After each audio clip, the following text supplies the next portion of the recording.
Alright, hey guys, remember CCG back in the video. With this video, I'm bringing you guys a new Raidraptor deck profile, and this is pure Raidraptors. So you guys might have seen that I did drop a Raidraptor deck profile that is including PK, but I am thinking about actually building this deck IRL. You guys might know that I have made deck profiles previously with Raidraptors, and it is one of my favorite decks. So I'm just kind of trying to nail down which one I should go with when I actually buy the cards here. And I'm curious about what input you guys might have, what cards you think I should consider running. I'm totally open to all of that. But if you guys want to see the PK build, it's going to be in the top right corner. And if you want to see the combos, I'll include it on the top right as well.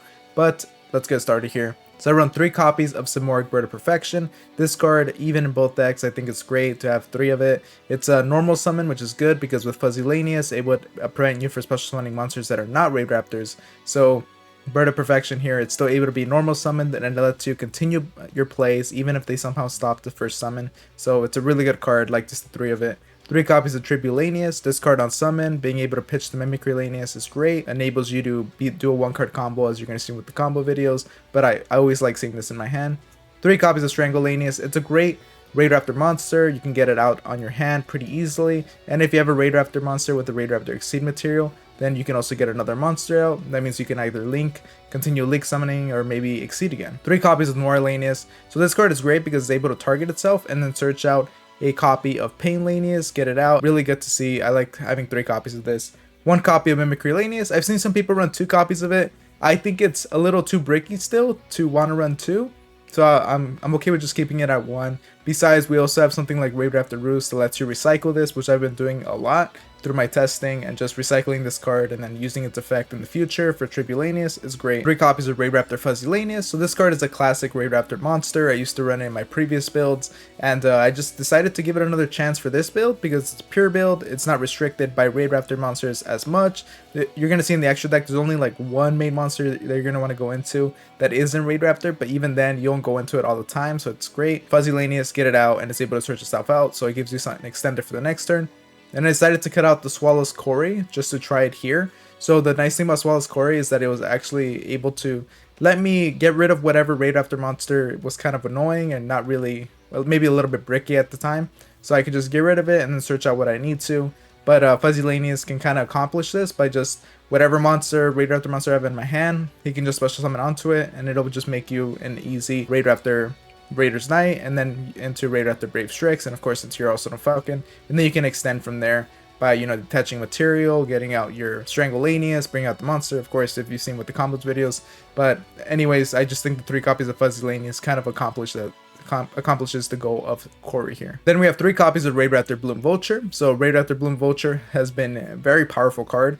I like seeing this. I always like seeing this, especially if it's your starting turn. It's a great backup card as well. If things get wiped out, you can still rely on this card. So it's a really good card. I'm glad they had it. They added some sort of safety net for Raidraptors. It definitely struggled as soon as the board got wiped, so this is good to see. 1 copy of Singulanius because you can get Exceed monsters out and get this out. It's a free level 4. 2 copies of Raider's Wing. Detach material, get it out. This is the only technically a Phantom Knight monster that is in the deck. Well, besides Raider's Knight, but obviously it's just a Raidraptor monster. And it's great. It's going to give you your Raidraptor monster being protection from being targeted, which is great. It's not relevant all the time, but it's always good to see. 3 copies of Ash Blossom. 1 copy of Painlanius is just my Raidraptor of choice that is not level 4. Painlanius is easy to get out, and it works well with Noirlanius. And then I have 3 copies of Effect Veiler. This is just kind of my filler hand trap at this point. If you guys think there's another hand trap I should consider running, let me know. I just like the Effect Veiler just because it is kind of like the Imperm. I can use it multiple times, so if I have it in my hand, multiple copies of it, it's not bricky. So yeah, let me know what you guys think though. I'm always open to hear different things. 1 copy of Rank Up Magic Skip Force. Obviously, this is going to be the main target for your Brave Strix in order to go into your Arsenal Falcon. Then 1 copy of Caught by the Grave. I've seen some people not include this. I know the deck isn't super weak to hand traps, but it's still annoying, so I like having the 1 copy. But I can consider dropping it if you guys have great recommendations for alternative cards to fill it in. 1 copy of Rise Rank Up Magic Raidraptor Force. It's the best way you have to get your Rising Rebellion Falcon. And yeah, it's a solid card, but you only need the 1 copy. 1 copy of Phantom Knight's Rank Up Magic Force. So this card is great because you could just rank up easily into whatever Raidraptor monster you want by just banishing cards. And I do like this card. with the Dark Rebellion Dragon. I know that some people don't run this card or Requiem, but I think it's just a great, easy one-off to go into. Bunch of negates on a Dark Requiem. And then here we have our 1 copy of Raidraptor Nest. It's another way of recycling cards, because not only can you add a Raidraptor monster from your deck, we can also add it from your grave. Great recyclability. 1 copy of Raidraptor Roost. This card is really great. I like just seeing this card. Just being able to recycle 3 of your cards and draw an extra card has really helped the deck make the deck less bricky, but also increasing the consistency of the deck by recycling cards that you might need later. This is especially relevant in the other build, where you might have used up your Brave Strix, your Raider's Knight, and you want to just put it back into the deck for the next turn. Then you can do that as well. And then not only that, but being able to search out a Raidraptor spell or trap is great, and it's a bonus. It's just the better card to search for using Mimicry Lanius instead of Raidraptor Nest. 1 copy of the field spell, so it just enables you to norm summon once again once you have the Simorgh out. 3 copies of Imperm. This is just the other hand trap of choice, kind of the same reason of Effect Veiler. And then 1 copy of the Raidraptor Glorious Bright. This card is great because it can target a face-up monster, negate it, or if you have a Raidraptor Exceed, target a face-up card. It's definitely just kind of a finisher in case your opponent has a way of negating your monster's effects. Then you can still have this card to rely on. Alright guys, before I go to the extra deck, if you are enjoying the video, make sure to like, comment, subscribe, and all that. And let's get started here. So I run 2 copies of Rising Rebellion Falcon. This is kind of what I made space for by getting rid of all the Kelly Yuga stuff. It's just another copy of Rising Rebellion Falcon. This is another target that I can use for when I summon out Arsenal Falcon. I could just go into the Rising Rebellion instead of going for the ultimate. So that's great to see. There's also a few combos, if you guys have seen, where you can actually get multiple copies of Rising Rebellion out. So it could be pretty sneaky when you're able to accomplish this. 1 copy of Ultimate Falcon. This card has been a threat for a while. And yeah, being able to detach material and then your opponent can't activate cards or effects is pretty devastating for your opponent. 1 copy of Arsenal Falcon. This card has come in clutch so many times, of course, and being able to get a towers relatively easily, and also being an extender, which is great. Dark Requiem Exceed Dragon. This is just with the Dark Rebellion Exceed Dragon. You can get it out using this Phantom Knight's rank up Magic Force, and it's a powerful rank 5 with 3 negates on it.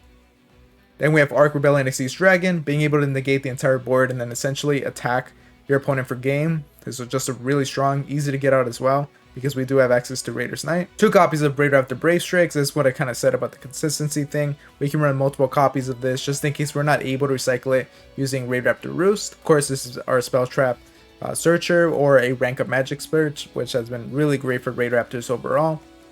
Dark Rebellion Exceed Dragon, as I said, just to enable the Dark Requiem. 2 copies of Raider's Knight. This card has really helped the deck actually get going. Just the simple rank up. It's easy. You just need 2 level 4 Raidraptor monsters and you can really get your combo going. 2 copies of Force Strix, because this card allows you to search out your Raidraptor monsters, and from there you can kind of extend. 2 copies of White Strix. This card is still really good, being able to special summon a low for a Darkwing Beast monster from your deck. Not only that, but it also lets you search out your rank up magic spells. So this is great. It's even better in the Kelly Yuga build, as you use it as a way to get into your rank 3. And then here in the side are just cards that I took out. You're going to see that they are in the PK build. So if you want to see me talk about them more thoroughly, it is going to be on that build on the top right corner, the Kelly Yuga build. And yeah, of course, Kelly Yuga, just including that there. The Cyber Dragon Infinity, of course, we can't run because we get locked into darks a lot easier now. And then we have the Satellite Falcon as another rank 8 for me to consider, which is honestly a decent option. It's a Spell Trap Destruction. It's just that it's not super relevant right now, and it's not going to do anything too crazy. And that's why I haven't really included it. But besides that, you guys kind of see everything else here. The SP Little Knight is a great addition in case you don't want to run the extra copy of like Brave Strix or something. Then you can rely on just recycling it. If you get the SP Little Knight, that's a great addition, or even like the Typhon Exceed monster is powerful. I just don't want to spend too much money on these cards quite yet, but that is great and worth considering. But yeah, what do you guys think about this build in comparison to the PK build? But guys, what do you think about the 2 builds that I showed you? I am curious to hear your thoughts. Do you think this is the more consistent, better build, just those extra 3 hand traps and also just relying on Raidraptor monsters is better? Or do you think the PK build, getting that Kelly Yuga, is just stronger overall? Let me know what you guys think in the comments down below, and I'll see you guys next time. Thank you for watching.